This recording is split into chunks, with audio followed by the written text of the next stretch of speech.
Sudarshan news की खबर का बड़ा असर। खबर चलने के 24 घंटे के अंदर एक्शन हुआ है, जहां पर देखिए जैदपुर की लापता हिंदू नाबालिग बरामद हुई है। ये बड़ी खबर आपको बता रहे हैं, बड़ी खबर आपको बताएं, जहां पर जैदपुर की नाबालिग हिंदू लड़की को बरामद कर लिया गया है। जिहादी ने किया था नाबालिग का अपहरण। सुदर्शन न्यूज का आभार जताते हुए और पुलिस रही निष्क्रिय और सुदर्शन न्यूज ने यह न्याय दिलाया है। बड़ी खबर आपको बताएं, इस मुद्दे को जागो में हमने प्रमुखता से उठाया था, उसके बाद पूरा प्रशासन एक्टिव हुआ, हरकत में आया और उन्होंने जब कमान संभाली तो ये बच्ची जब मिली तो सुदर्शन न्यूज के बड़े असर के रूप में इसको देखा जा रहा है। जो खबर चली, जनता की हर खबर को हम प्रमुखता से चलाते हैं। हिंदू बहन बेटियों के हक की लड़ाई हमेशा सुदर्शन न्यूज लड़ता आया है और प्रदोष सुरेश चौहान की जी ने इस खबर को प्रमुखता से जब दर्शकों को बताया तो इस खबर का असर हुआ है पूरे प्रशासन पर। जैदपुर के हिंदुओं के पलायन पर जो प्रशासन है वो अलर्ट है। हिंदुओं की सुरक्षा का वादा, अब रोज होगी पेट्रोलिंग, ये बात सामने आ रही। तो दिल्ली के जैदपुर यानी खड़ा कॉलोनी ब्लॉक ए में जिहादी रहमान ने एक 15 साल की हिंदू नाबालिग को लव जिहाद में फंसाकर उसका अपहरण किया था। नाबालिग बच्ची 2 महीने से लापता थी। पीड़ित परिवार ने पुलिस से गुहार लगाई, लेकिन पुलिस प्रशासन मूक दर्शक बनी रही और जब कहीं से न्याय नहीं मिला तो पीड़ित परिवार ने सुदर्शन न्यूज का रुख किया, सुदर्शन न्यूज से मदद मांगी। सुदर्शन न्यूज ने इस मुद्दे को प्रमुखता से उठाया, जिसके बाद प्रशासन की नींद टूटी और सिर्फ एक रात में पुलिस ने नाबालिग को बरामद कर लिया।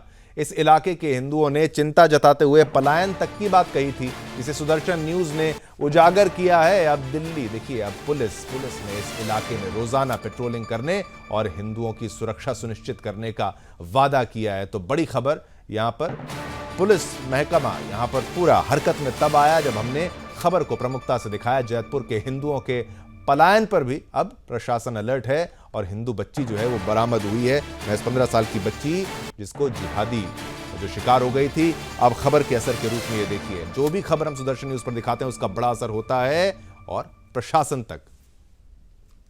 और इसी पर और जानकारी देने के लिए हमारे संवाददाता सूरज प्रताप सिंह इस वक्त हमारे साथ लाइव जुड़ चुके हैं। सूरज, जरा विस्तार से समझाइए, खबर तो हमने प्रमुखता से दिखाई, उसका असर कितना तगड़ा हुआ है?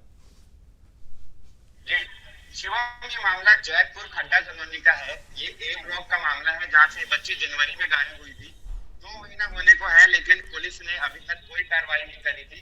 और जब परिजन एफआईआर कराने गए तो पुलिस ने गुमशुदा का एफआईआर किया था, जबकि पहले से लड़की के माता पिता को पता था कि रहमान नाम का जो लड़का है वो लड़की को लेकर भागा है। कई बार थाने में भी रहमान थाने के चक्कर लगाता था, वही तो रिक्शा चलाता है, लेकिन बावजूद इसके पुलिस ने कोई एक्शन नहीं लिया था।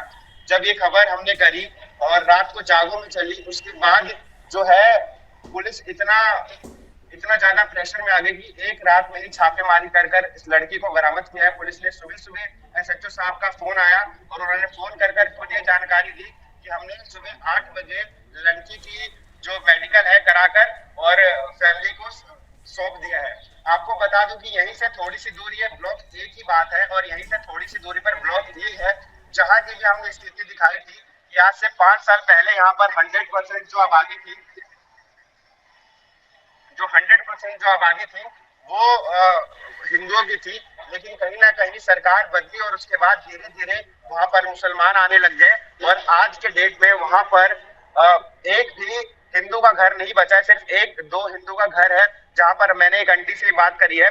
जो पुराने जितने भी मंदिर थे सबको तोड़ दिया गया है, मुसलमानों ने कब्जा कर लिया है। लेकिन एक जो प्लॉट आपने देखा होगा जहां पर एक छोटा सा शिव जी का मंदिर बना है, वो प्लॉट जो जमीन है वो मंदिर के नाम पर है। लेकिन 5-6 साल हो गए, आज तक वहां पर मंदिर का निर्माण नहीं हुआ, क्योंकि चारों तरफ से मुसलमानों ने उस एरिया को घेर रखा है। सिर्फ एक आंटी है जो उस मंदिर की रक्षा करती है, देख रेख करती है, साफ सफाई करती है, लेकिन आज तक पुलिस वहां पर नहीं गई है। पुलिस द्वारा सुबह सुबह फोन करके ये जानकारी दिया गया कि डीसीपी साहब ने इस मामले को देखा है और कहीं ना कहीं आज शाम से डीसीपी साहब और उनकी जो टीम है वो रोजाना इस इलाके में जाकर पेट्रोलिंग करेगी और जो वहां पर जो 1-2 हिंदू परिवार रह गया है उसकी जो सुरक्षा है उसको सुनिश्चित करेंगे। आपको बता दूं कि जहां से लड़की गायब हुई थी वहां के भी जो हिंदू हैं उनसे भी हमने बात करी और उनका यही कहना था कि कहीं ना कहीं जैसे ई ब्लॉक का जो हाल हुआ वो ए ब्लॉक का हाल ना हो जाए, इसका डर उनको सताता है। इनकी गली के बाहर मुर्गों का दुकान खोल दिया जाता है, इनके मंदिर के बाहर जो है मीट शॉप खोल दिया जाता है, पुलिस इस पर कोई एक्शन नहीं लेती है।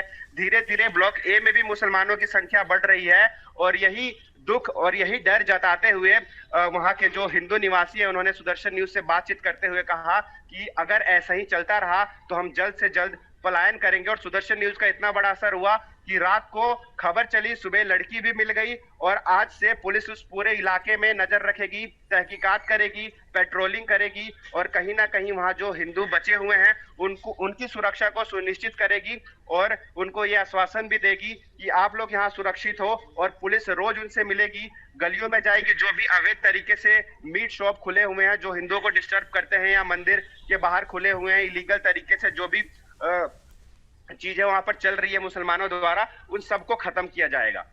बिल्कुल, ये खबर का बड़ा असर है सूरज, जिस तरीके से आपने पूरे मुद्दे को बताया। लेकिन वही बात है कि पलायन करके क्या लाभ है, इसका असर जो है वो तब होता है जब प्रशासन वहां पर एक्टिव हो, पुलिस एक्टिव हो। तो खबर के असर के बाद आपने देखा, जब खबर दिखाई गई उसके बाद पुलिस प्रशासन ज्यादा एक्टिव हुआ। एक बात तो यह तय है, पहले क्या बिल्कुल इग्नोर कर दिया जाता था, एकदम दरकिनार कर दिया जाता था कि बात को सुना नहीं जाता था हिंदुओं की? जी देखिए, मैं अगर इसी केस की बात करूं तो जब मैंने लड़की के परिवार वालों से बात करा तो उनका यही कहना था कि पुलिस ने गुमशुदा का एफआईआर लिख दिया, जबकि उन्होंने बताया था कि मामला लव जिहाद का है। लेकिन पुलिस ने उल्टा इनकी मदद करने की जगह इनको धिक्कारा धुक्कारा कि आपकी परवरिश में कहीं ना कहीं कमी रह गई है कि आपकी नाबालिग बच्ची रातों रात भाग जाती है, कोई उठा के लेके चला जाता है। 2 महीने हो गए, पुलिस चाहती तो ये काम बहुत पहले कर लेती, लेकिन कहीं ना कहीं पुलिस की लापरवाही है कि पुलिस ने इसको इग्नोर किया। या हम ऐसे समझे कि जिस तरीके से इस एरिया में मुसलमानों की आबादी बढ़ रही है तो कहीं ना कहीं पुलिस पर ये जो जिहादी ग्रुप है ये भारी पड़ जाता है, क्योंकि बहुत ऐसे मामले आए हैं। मेरे सहयोगी सागर ने भी कुछ दिन पहले ब्रह्मपुरी से करी थी, वहां पर भी यही स्थिति है। जब खबर चलती है तब पुलिस प्रशासन को पता चलता है कि यहाँ का हिंदू पीड़ित है। रीजन यही होता है कि कहीं ना कहीं इनकी संख्या बहुत ज्यादा होती है और उस थाने का जो एसएचओ होता है, जो उस एरिया का डीसीपी होता है, उन पर कहीं ना कहीं इनका दबाव होता है क्योंकि इनकी संख्या ज्यादा होती है और ऐसे में हिंदू दबता चला जाता है और एक ऐसा दिन आ जाता है कि उनको पलायन करना पड़ जाता है। तो कहीं ना कहीं मीडिया अगर ना रहे तो कहीं ना कहीं ऐसे कितने मामले हैं जो दब जाएंगे और धीरे धीरे करके जिस तरीके से दिल्ली के हर एक क्षेत्र से हिंदू पलायन कर रहे हैं वैसे यहां से भी हिंदू पलायन कर जाते हैं।